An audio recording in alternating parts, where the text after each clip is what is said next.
Hello, everyone. Michael Landfield here. Thank you for joining me. Today, I want to talk about vegan advocacy tips and the best ways to advocate for veganism.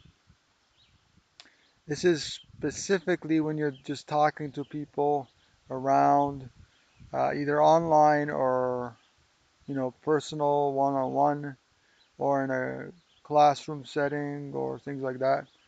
So, what I've learned in the past 9 years as a vegan advocate that I'm not advocating for for just animals.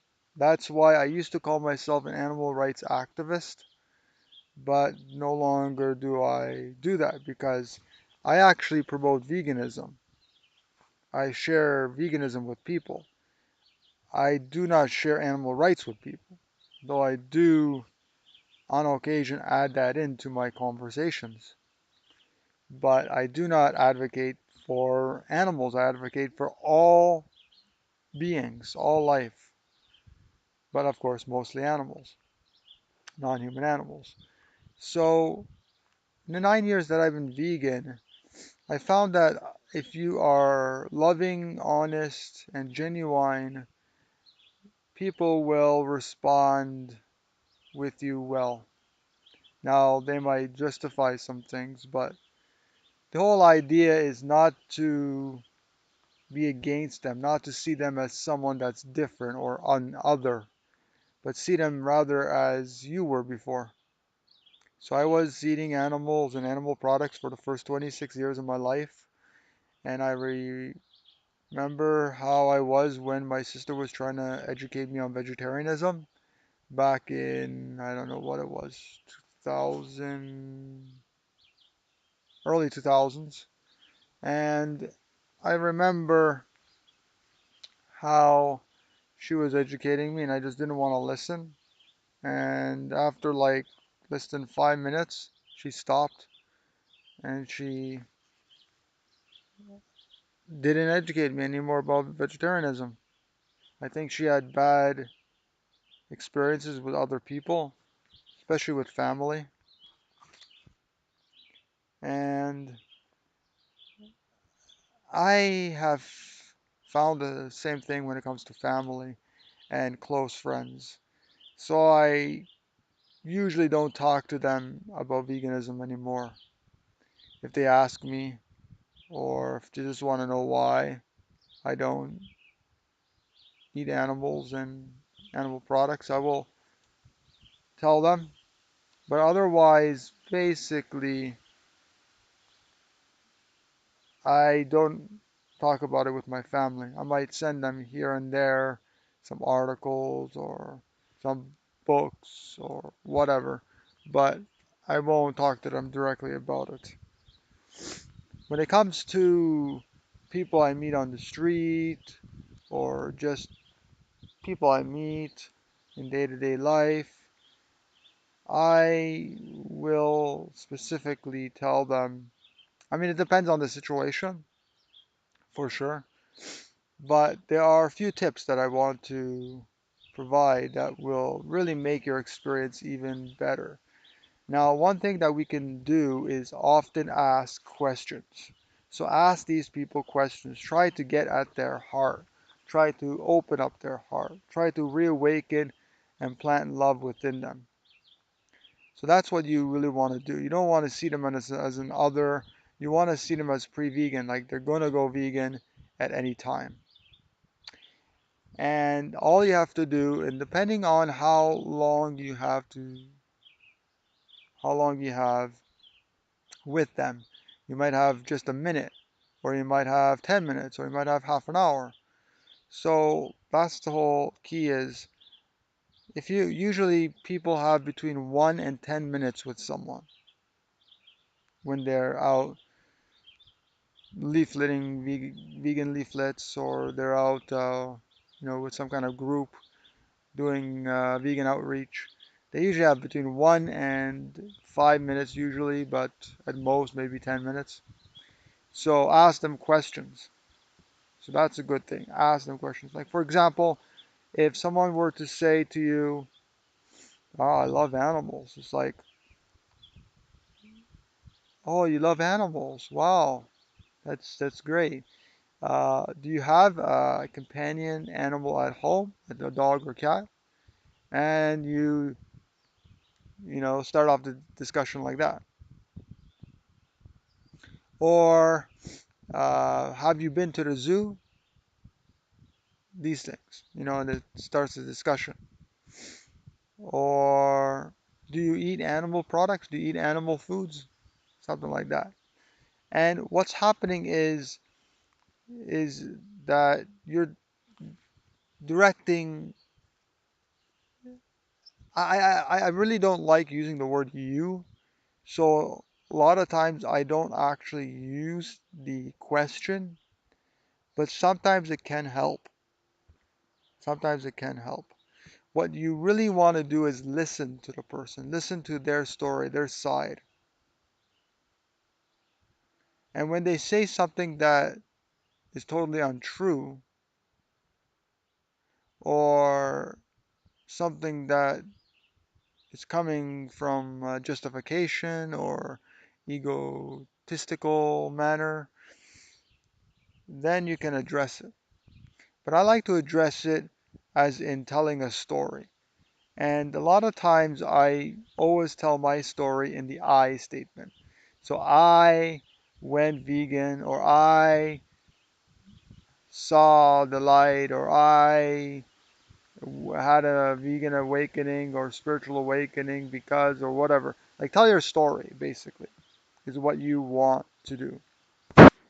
And then you then you ask the questions. And try to ask the questions not using you,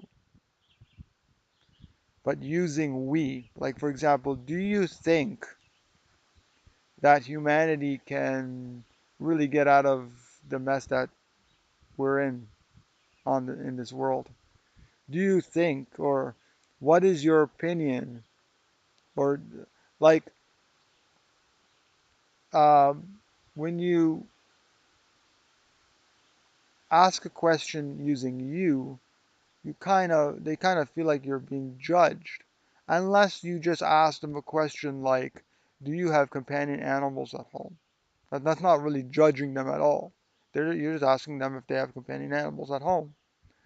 So in that case, using that you in that case is all right. But if you say something like, well, do you know that you're causing so much suffering? That to them that will seem like you're judging them. Do you know the harm and the violence that you're causing to animals? Like that's judging them. But if you say something again like, what do you think about animal cruelty issues? What do you think about animal farms and slaughterhouses? Stuff like that.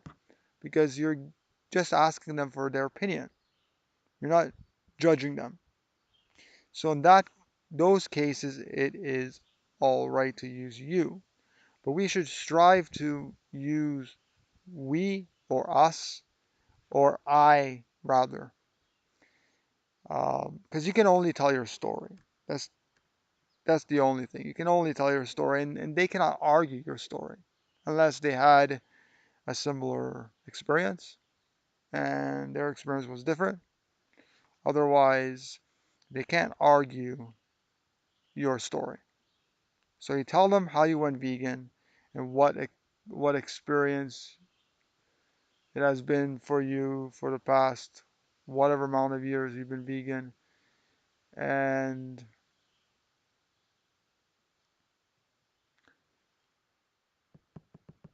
you basically just tell your story. That's it. You ask them questions, you tell them your story, and one thing that I really don't like doing is like throwing out like statistics and numbers. People don't like that. People don't like throwing out numbers and statistics. If you want to, you can talk about individual animals that you've had experience with in sanctuaries or wherever. But do not talk about many animals. Like, oh, like, do you know that 1 trillion animals are being killed every year, or this or this or that? It's like the number is too big for people to grasp. And usually, when you talk about more than one animal or one being, they kind of lose interest. I did this one time where I told someone, well, do you like that there are 40,000 people or 40,000 children that are starving in each and every day? And that person kind of just shut off himself and said, well, it's 40,000. So what's the difference between 1 and 40? It's like, oh, the number. So I kind of argued with the person. And that was when I was first learning and starting to learn that you never argue with the person. As soon as you argue with the other person, you lost the conversation. You lost the conversation. It's over. You can go to some other person. Now, let's say someone is just keeps talking to you, keeps talking and talking and talking to you, and you want to, get to as many people as you possibly can. So you just tell the person, or you ask the person, please, if you want, you can email me or you can email us for additional, if you want to talk to us, or additional questions if you have any questions. Because right now I have to work and I have to talk to others. Something like that in a nice way. Um, when you discuss veganism with people, do not use other terms. Do not be upfront. Talk to them about veganism. Don't be like, well, if you want to eat free range eggs, or if you want to eat this or that, or if you can't give up cheese, don't. Like, no. Tell them about the alternatives. Tell them how, even if there is no alternatives in their area, that they're doing this for the animals. We're doing this all for the animals. I'm doing this for the. But tell them about it in your voice. Well, sometimes when I go out to the supermarket, and even if I can't find like meat alternatives or dairy alternatives, I will just buy produce because I know that there is much cruelty involved in animal products, and I don't want to be involved in that. And so I will just buy produce, and produce is much healthier. And when you buy produce, or when you buy legumes, or whole grains, or when you buy any kind of plant foods, you're contributing to betterment of this world. I'm contributing to the betterment of this world. So you can use we statements, you can use I statements. That's the best. If you ask a person a question, then that is fine.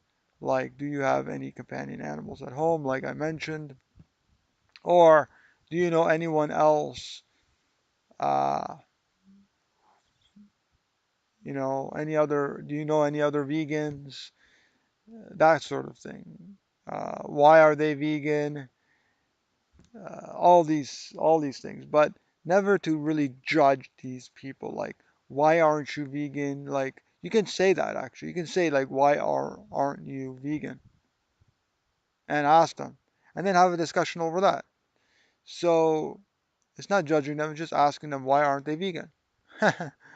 you know, Judging them would be something like when they feel like they're being hurt. Now, some people will feel they're being hurt if you ask them why aren't you vegan, but that is okay in most cases. Like, you have to kind of try to analyze the people that you're talking to. And some people, and over the years you can tell, like, oh, this person is more open. Um, so for example, if you're at an event where they're screening some graphic footage, and then some people are watching, then you ask the person, after a few moments, you ask them, how do you feel about what you just saw? And then it gets the conversation flowing. So that's what you can do. These are tips for vegan advocacy. There's much more that you can actually do. I really highly recommend getting Casey Taft's books. So Dr. Casey Taft from Vegan Publishers, he has two books that you can get. One is, I can never remember the titles, but they're very good books. I'll post them down in the description below where you can get them. And that is about it, everyone. Don't forget to like, share, and subscribe, and I will see you soon. Bye bye.